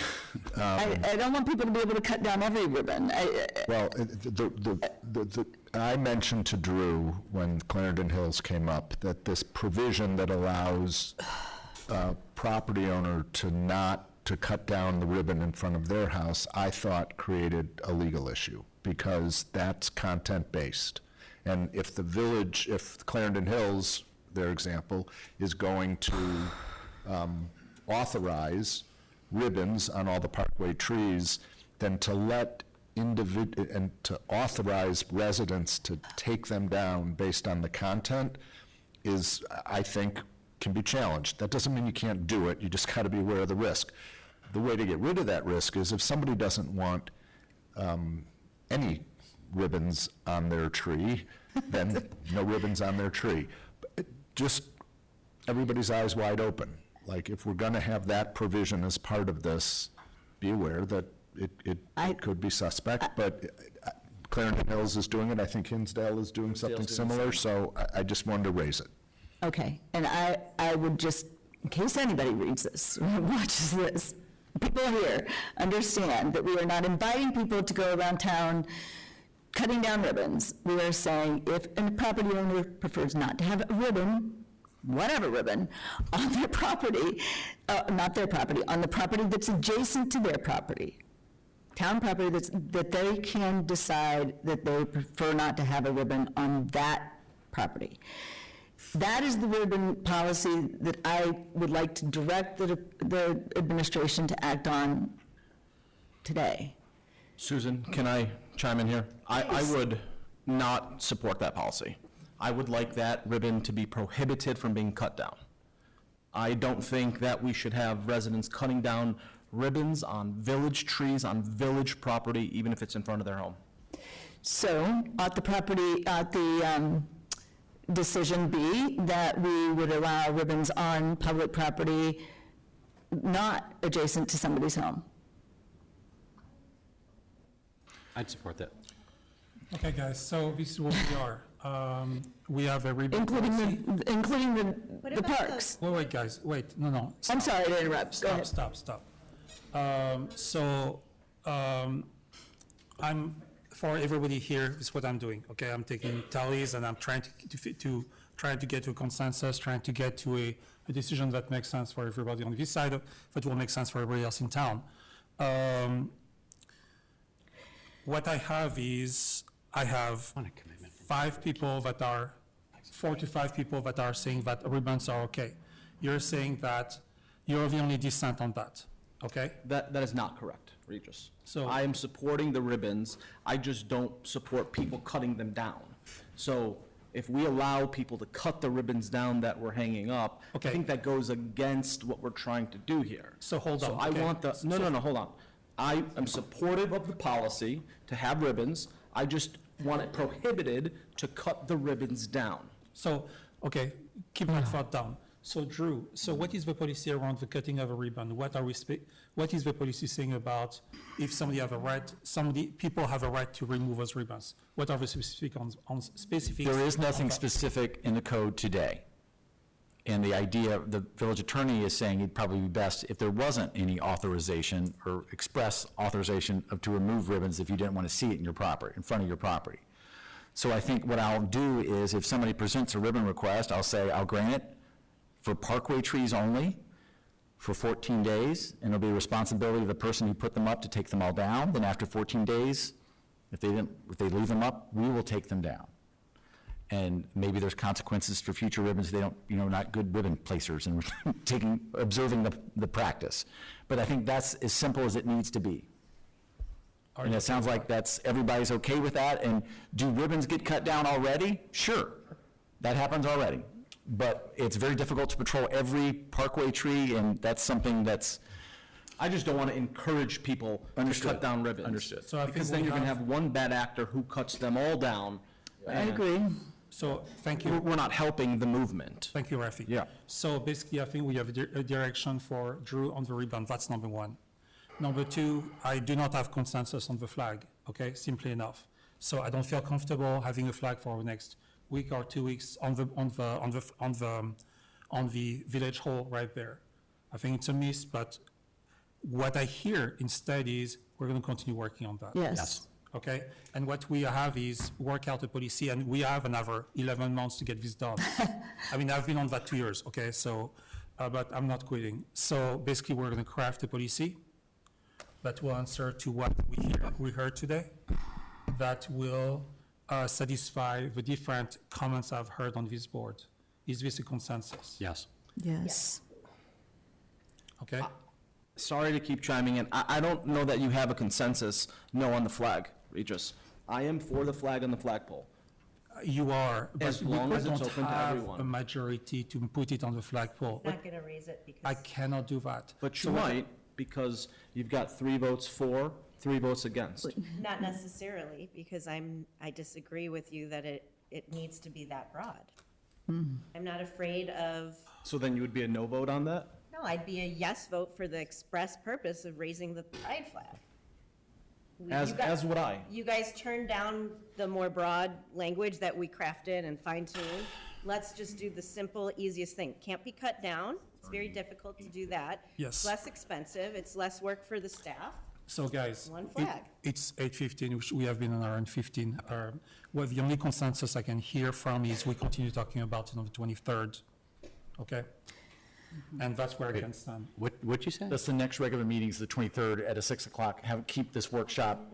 I would support a special meeting. But I guess that was the other request. I would support a special meeting. A week from tonight. So guys, on the board, either 2 weeks from now at 6 PM or next week's special meeting, 7 PM. What do you guys I think? would prefer 2 weeks from now. Same. 2 weeks from now? I have 2 weeks from now. I would support a special meeting next week. So would I.